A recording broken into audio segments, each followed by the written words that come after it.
Bueno, yo soy José Jairo Jaramillo Giraldo, soy abogado y politólogo de la Universidad ICESI. Yo comencé mis pregrados en el 2008, finalicé en febrero del año 2016.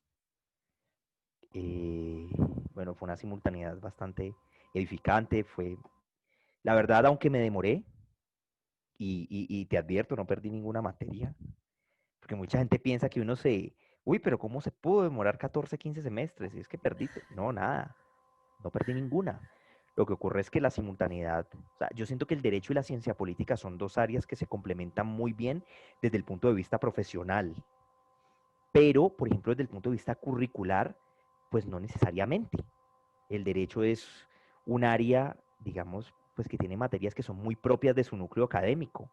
Derecho civil, derecho procesal, derecho Claro. administrativo, que no se van a tocar con otras. Diferente es, por ejemplo, cuando es carreras administrativas, administración de empresa, economía, contabilidad, economía, en fin. Claro. Pero bueno, finalmente es una decisión que creo que fue muy acertada. Por fortuna para mí tuve el apoyo de mi familia para poder estudiar esas dos carreras. Obviamente también nos apalancamos a través de ICETEX, como la mayoría, digamos, de los estudiantes que cursan en ICESI. Tuve una ayuda económica por parte de la universidad también, que me la sostuvo durante toda la carrera. Era un porcentaje no muy alto, pero finalmente Te era ayudó, algo que claro. nos ayudaba a facilitar el cubrimiento de la matrícula. Eh, y bueno, no, fue una decisión muy acertada, la verdad. Digamos, estos 5 años desde que estoy laburando, eh, siento que haber estudiado esas dos carreras me han facilitado pasar por donde he pasado y estar en donde estoy, ¿sí? Claro. Entonces, no, creo que fue un total acierto. Y en la Universidad ICESI, mira, ¿qué ocurre? Normalmente yo no sé, uno como estudiante no es tal vez consciente de del nivel y la calidad de la educación que está recibiendo, porque uno lo normaliza. Pues como yo estoy ahí todos los días, pues sí, Claro. normal. Hasta Pero no uno salir, sí, yo creo que a un mundo laboral uno no cuando dimensiona eso. uno sale y comienzas a interactuar con otros profesionales que han hecho, digamos que tienen otros trayectos académicos, profesionales, etcétera, uno ahí se da cuenta de que sí hay un plus, que hay un plus digamos, en la capacidad crítica, en la proactividad, ¿sí? Sí, Eh, Uno siempre de alguna forma está como un paso adelante.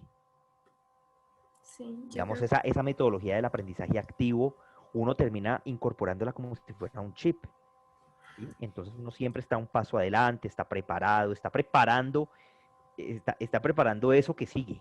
Entonces, eso yo creo que en el mundo laboral es muy, muy bien recibido. Y uno solo lo percibe cuando ya se gradúa y Sí, comparte total. con compañeros que vienen de otros procesos académicos. Pues la verdad es que yo siento que, mira, te soy sincero, cuando yo me gradué del colegio, yo estaba tratando de ingresar es que ingeniería de petróleos, ¿sí?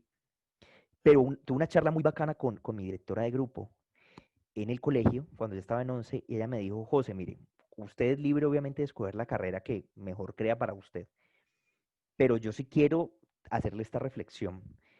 Revise su historia en el colegio, su trayectoria, y dése cuenta, digamos, o sea, revise ese pasado, revise lo que usted ha hecho y se va a dar cuenta cuál es su vocación.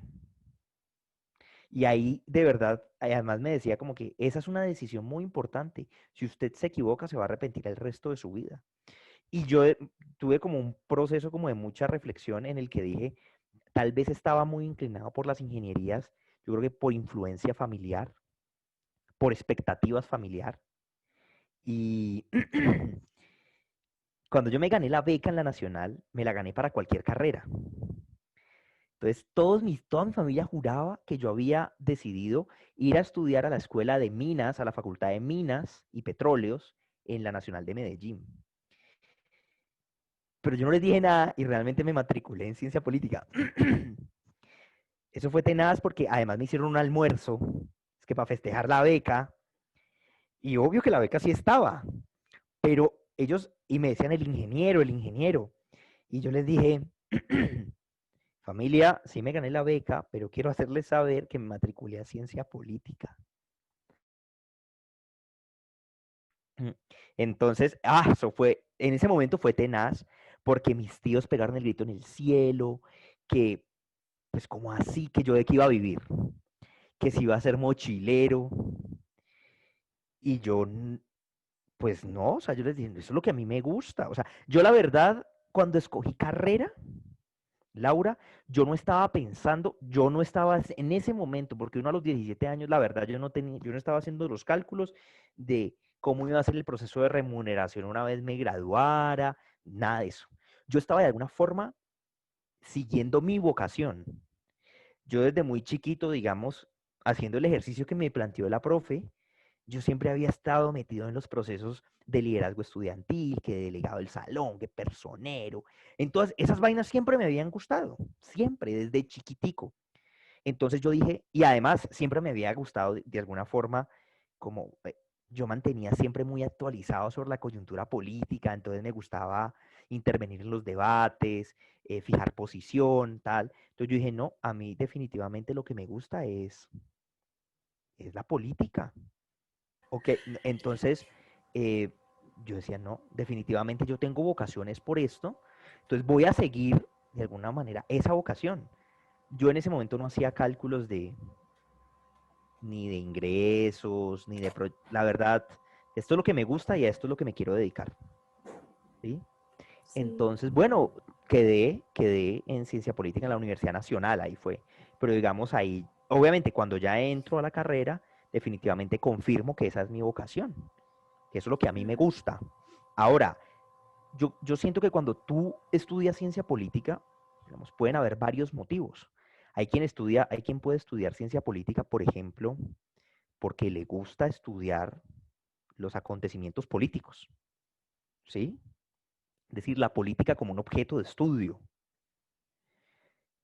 que es, digamos, una función propia de quien es politólogo.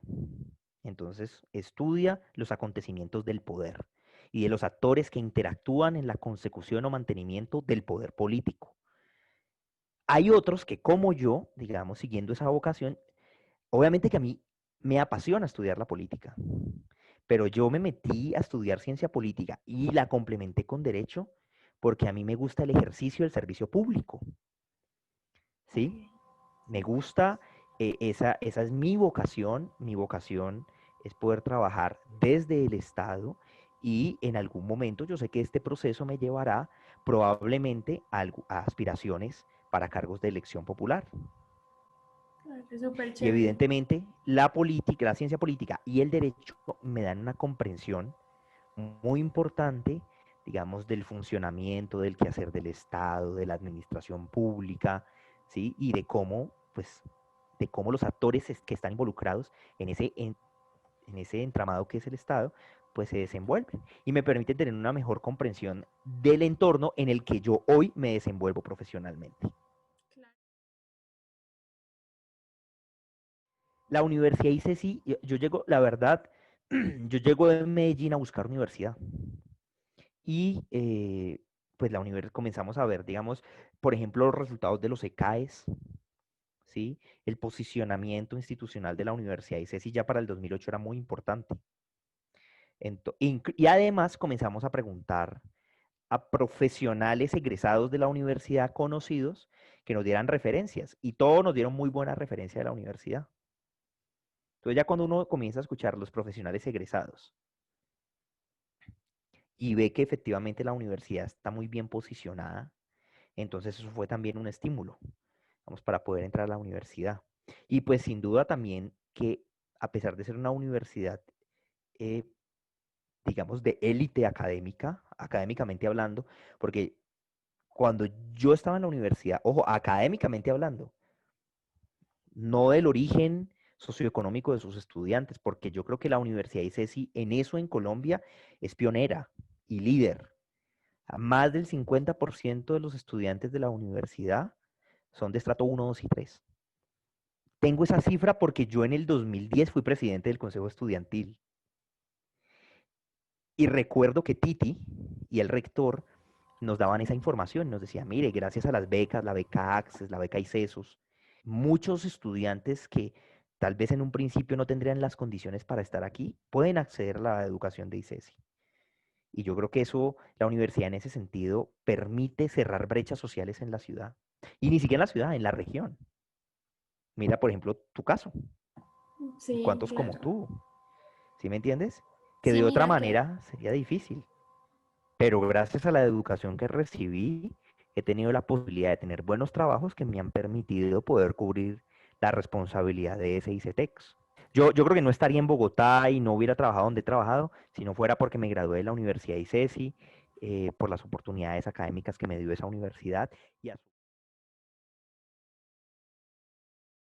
no iría tanto a un tema, porque yo siento que es muy transversal, es decir, o sea, la universidad de alguna manera te permite como adquirir como esquemas mentales, ¿sí? De comprensión muy amplia, ¿sí me entiendes? Entonces, es muy interesante porque, por ejemplo, o sea, lo mismo, vamos a lo mismo, uno no lo percibe per se, porque pues finalmente uno es uno, pero cuando uno tiene la posibilidad de interactuar con otros compañeros, termina uno convirtiéndose, por ejemplo, o siendo una referencia en análisis político o en interpretación. O de repente uno está en una charla de café con los amigos del trabajo y uno sale con interpretaciones que de pronto los otros ni siquiera se les han pasado por la cabeza. Y eso es fruto en gran medida de ese esquema mental que en la universidad lograste cultivar, ¿sí? De muchas categorías, de muchos análisis. Y yo creo que muy enriquecido en gran medida por la dinámica y metodología dentro de la universidad, en donde no es esa cátedra típica en donde el profesor se para al frente y habla y habla y habla, y el alumno callado, sino que de alguna forma se construye en ese diálogo permanente entre estudiantes y profesor, ¿sí? Y es un debate permanente. Y yo creo que en ese debate permanente uno como estudiante adquiere y desarrolla muchas capacidades, ¿sí? De expresión, críticas, analíticas, reflexivas, tal, que finalmente cuando ya uno sale al mercado laboral, mira, si uno se pone a ver, son intangibles. De pronto, por ejemplo, para ti que estás en un área como la economía, que es un poco, si se quiere, obviamente es un área, la economía, una ciencia humana, pero también, bueno, en la universidad de alguna forma no está en la facultad de Derecho y Ciencias Sociales, sino que es la facultad de Ciencias Económicas y Administrativas. Hay ciertas habilidades que un economista, un contador, un administrador deben tener muy claros respecto a tus temas, no sé, numéricos, por ejemplo. Pero yo siento que hay ciertas habilidades intangibles que uno igual, que uno tal vez no reconoce como tan valiosas, pero que cuando sale se da cuenta que el mercado laboral sí las reconoce. El trabajo en equipo, yo creo que la comunicación asertiva es fundamental. O sea, la capacidad de hacerte entender y darte a entender de manera clara, concisa, comprensiva, tal.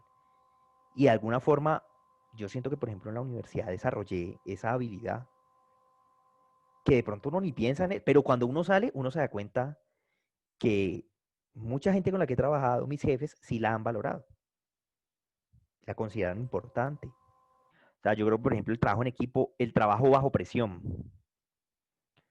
O sea, yo no sé, volvemos a lo mismo, son los esquemas que de alguna forma uno ha aprendido en la universidad y que luego cuando salís al mercado laboral, cuando salís a trabajar, te permiten desenvolverte en situaciones, pues, laborales.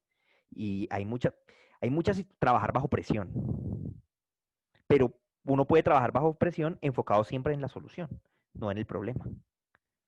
Sí, ¿Sí me eso es entiendes? Yo, verdad. yo creo que, Sí. yo creo que en ese sentido hay muchas cosas que uno aprende en la universidad, que no son solo los conocimientos duros, pues, que los conocimientos teóricos y las categorías y tal, sino todo esto que te estoy diciendo, todas esas capacidades que uno en el quehacer profesional va, o digamos en el recorrido de la universidad va desarrollando.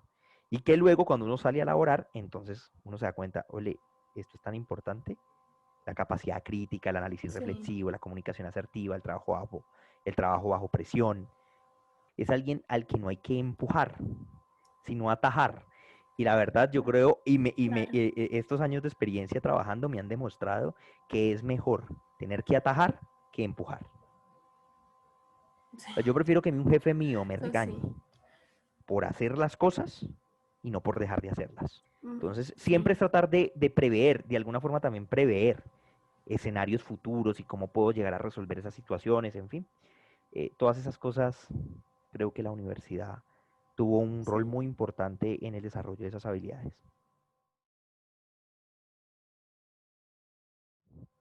Yo hice mi práctica profesional en el Senado de la República, acá en Bogotá. La verdad es que el último semestre como me salió mi práctica acá, yo debí solicitar traslado nacional. Entonces yo hice un semestre de intercambio en la Universidad de los Andes. Vi dos materias solamente, que eran las únicas dos que me hacían falta: derecho tributario por parte de derecho y administración pública por parte de ciencia política. Eso además de la tesis, pero digamos la tesis sí la digamos, obviamente yo tenía mi tutora en ICESI, entonces veía mis dos clases acá y mantenía el desarrollo de la tesis con mi tutora en ICESI y todo pues por internet. Eh, en el Senado de la República ya te cuento qué hacía todo. En el Senado de la República yo estuve 5 años. Trabajé entre mayo de 2015 hasta febrero de este año. Fueron 5 años completos. Cuando yo llego al Senado, yo llego a trabajar en la unidad de trabajo legislativo del senador liberal Luis Fernando Velasco del Cauca, eh, alguien del que es como un maestro para mí. Y cuando yo llego a los 2 meses, lo nombran presidente del Congreso de la República. Entonces fue un momento muy bacano, porque imagínate uno haciendo su práctica profesional y además me sale en el Senado que era un sueño, o sea, para mí era un sueño, y de repente, digamos, a mi jefe lo nombran presidente del Congreso. Entonces yo estoy recién llegado y ¡pa! Llego a trabajar la presidencia del Senado. En ese momento, el senador hace una reestructuración interna de su equipo de trabajo y me nombra secretario privado. Entonces yo me vuelvo como su mano derecha. Yo, la verdad, me vuelvo su mano derecha. Y fui su mano derecha durante 5 años. Obviamente la relación sigue siendo muy buena. Pero entonces, la verdad que fue un sueño realizado. Cuando yo era niño y venía a Bogotá, yo recuerdo muy bien, por ejemplo, estar en la Plaza de Bolívar y ver el edificio del Congreso y soñar con algún día trabajar ahí. Y de repente, cuando ya me voy a graduar de la universidad, estoy trabajando en el Congreso y además en la presidencia del Congreso, y desde la presidencia del Congreso, que queda en un segundo piso, desde las ventanas se ve la Plaza de Bolívar, y para mí eso era conmovedor, porque yo decía, yo me acuerdo cuando yo era chiquito y yo estaba en la plaza y veía, y ahorita, a mis 25 años, estoy acá adentro y veo la plaza desde adentro. Eso para mí fue muy emocionante y o sea, fue muy estimulante. Muy Yo, satisfactorio. claro, yo incluso alguna vez me acuerdo que estaba hablando con el senador, estábamos cuadrando una jornada de trabajo, y él, yo no sé, o sea, yo recordé esos momentos cuando era niño, y él estaba hablándome, y yo estaba dentro de mí en una película. Y yo no, como que yo no reaccionaba en el sentido de, yo lo veía a él, o sea, literal, él estaba sentado en su despacho de la presidencia, y yo decía, este man es el presidente de una de las tres ramas del poder público. ¿En qué momento llegué yo aquí? O sea, fue para mí como todo un sueño y un proceso de asimilación. Muy bonito, muy bonito y de muchísimo aprendizaje. Porque no solamente es el tema legislativo, digamos, de las leyes y de los debates de control político, sino también es el tema político del día a día, de resolver problemas, de atender a los líderes regionales, ¿sí? Sí. De atender representantes de gremios, de organizaciones sociales. Y todos llegan con dificultades, con quejas, con propuestas, y de alguna forma, pues el equipo trata de canalizar esas demandas y de darles solución a los problemas. Y era muy estimulante ver cómo, aunque obviamente yo no tenía poder, pero el hecho de ser la mano derecha de una persona que sí lo tenía, me facilitaba a mí o me daba la posibilidad de, a través de mi jefe, solucionar muchos problemas. Finalmente ese era mi trabajo, ¿no? un congresista tiene muchas cosas que hacer. Para eso tiene un equipo de asesores para que lo coayude en el día a día.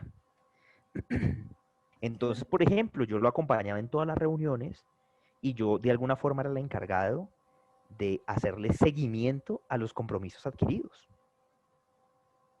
Entonces, si hay una organización campesina que está pidiendo algo, ayúdeme con una gestión, por ejemplo, en el Ministerio de Ambiente, en el Ministerio de Agricultura, que tenemos un problema con un proyecto productivo, que tenemos un problema con una carretera.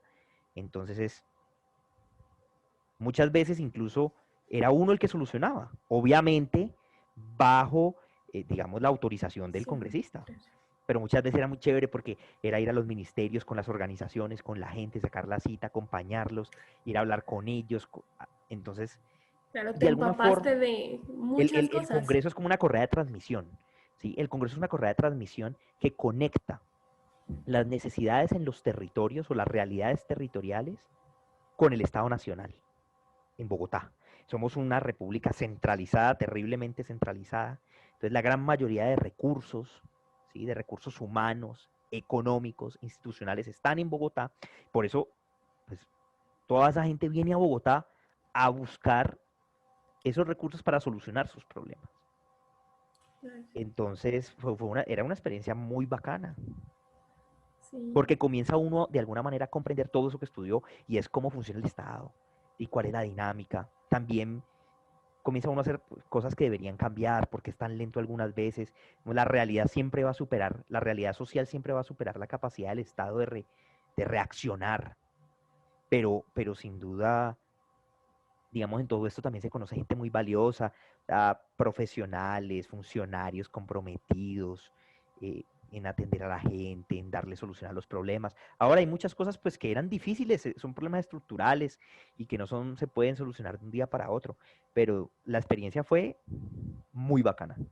claro. Además que estuvimos un año en la presidencia, estuvimos un año en la presidencia del Senado y luego pues ya el senador dejó de ser presidente, las presidencias duran un año y luego ya pues continuó en su curul de senador. Ah, súper bien. ¿Y un desafío de pronto que hayas tenido como... Espérate, pienso, con tantos chicharrones. Espérate.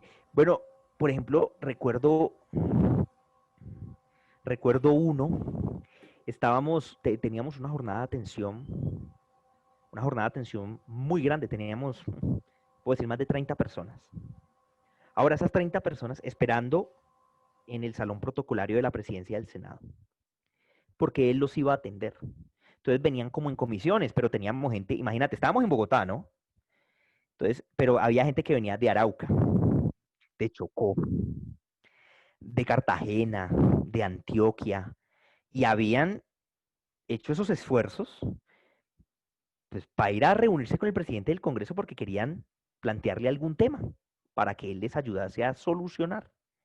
Y estábamos comenzando cuando de repente me entró una llamada a mi teléfono y me dijeron, sí, buenas, de Casa Presidencial, tenemos al presidente de la República en la línea, quiere hablar con el presidente del Congreso. Entonces era Juan Manuel Santos. Entonces yo le dije, senador, el presidente lo necesita al teléfono. Entonces se lo pasé. Ese día en la mañana, Nicolás Maduro había cerrado las fronteras con Colombia. Entonces estábamos en una crisis pues fronteriza, en una tensión política con Venezuela, y el presidente Santos decidió hacer un consejo de seguridad en Cúcuta, en la frontera, un consejo de seguridad de emergencia, razón por la cual había decidido llamar al presidente del Congreso para que por favor lo acompañara a Cúcuta. Entonces le dijo, nos vemos en 2 horas en Catam, que es una zona del aeropuerto, desde donde sale el avión presidencial. Nos vemos en 2 horas. Pero pues había que salir ya. Entonces mi jefe se paró. Me dijo, mi hijo, me voy para Cúcuta. Pero me tengo que ir ya. Y cogió y se puso el saco. Y yo, pero ¿cómo así? Yo comienzo a entrar en colapso porque yo le dije, en la sala de al lado tenemos 40 personas, gente que viene del Chocó, de Arauca, de Antioquia, de Bolívar, a reunirse con usted. Y pagaron tiquetes de avión para reunirse con usted hoy. Y teníamos esas citas coordinadas hace más de 3 semanas. Me dijo, mijo, las obligaciones del cargo me obligan a ir. Y él cogió y se fue. Yo me acuerdo tanto el momento en que yo entré a esa sala con todas esas 40 personas a decirles que él se había ido.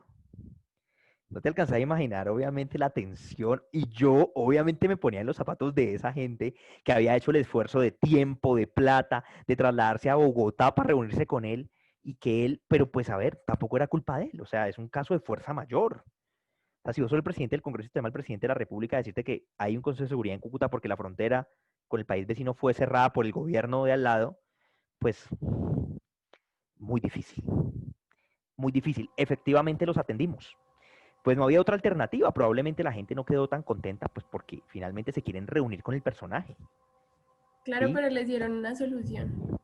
Pero los atendimos y digamos, a muchos de los temas se les pudo dar solución. Otros temas obviamente requieren la intervención directa del senador, pues porque, por ejemplo, a mí el ministro de Salud o el ministro de Defensa no me va a contestar el teléfono y de pronto requiere la intervención directa de un ministro. A mí un ministro no me va a contestar. Al senador sí, por supuesto. Pero logramos sortear esa situación tan complicada, atender a la gente eh, con otros compañeros y bueno, ¿no? Finalmente resolvimos. Pero fue un momento muy tensionante.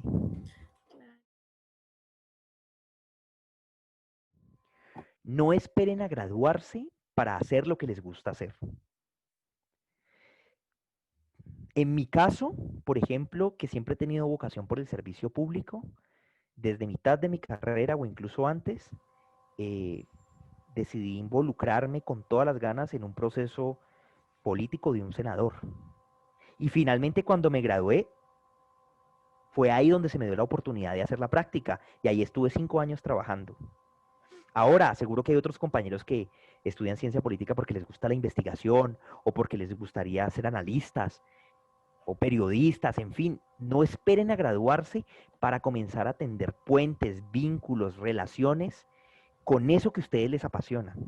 Porque cuando llegue el momento de su graduación, esas relaciones construidas previamente en el transcurso de su universidad les va a ser muy útil para hacer el tránsito a su vida laboral.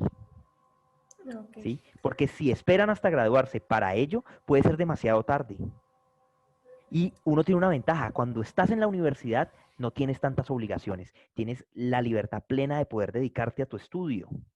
Entonces aprovechen ese tiempo de la universidad, no solo para estudiar, sino para comenzar a tender puentes con aquellos actores que se dedican a aquello que ustedes quieren hacer y que pueden ser muy útiles en su tránsito de la vida académica a la vida laboral.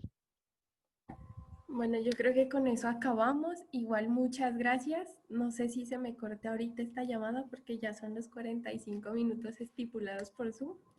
Tranquila, Y querida, igual gracias por tu tiempo. Por fin cuadramos podemos y charlar. un gusto conocerte. Igualmente, Laura, mil gracias y muchos éxitos en este proceso y en tu graduación. Dale, muchísimas Gracias por la gracias. Tú charla. también, que estés súper Estamos en bien. contacto. Chao, Bueno, querida. igual, Todo bien. chao.